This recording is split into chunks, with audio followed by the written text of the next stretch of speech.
Hello viewers, today we are showing another Canadian smoking design tutorial which is very easy and beautiful. And you can see the design already we did. And as we are doing it as a tutorial purpose, we will show the basic process only. So let's see.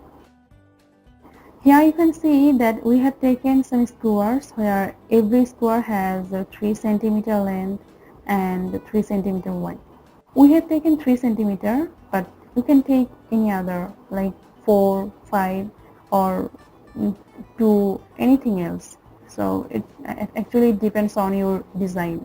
Now see, we are going to marking some squares which we actually need. See, we are marking one square and dropping 2 other squares, and then marking one square again and dropping 2 other squares. So you have to follow the rule to make the design. Now see, we will start showing from this way, from this corner, but you can start from any other corner of the square. Let's see the next point, measurement of fabric. Number 1, take any kind of fabric like satin, cotton or any other glossy fabric. Number 2, use a colored pencil or chalk to draw the design in the fabric.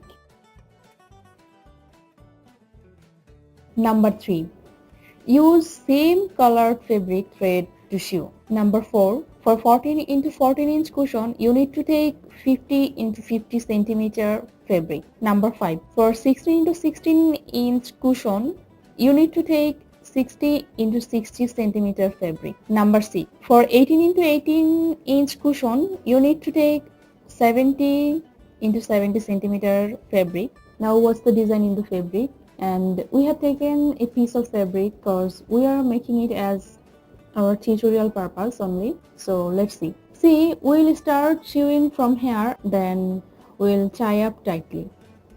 So by this way, we will tie up all the squares we drawn.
So guys, this is our required Canadian smoking design and wish you will love it.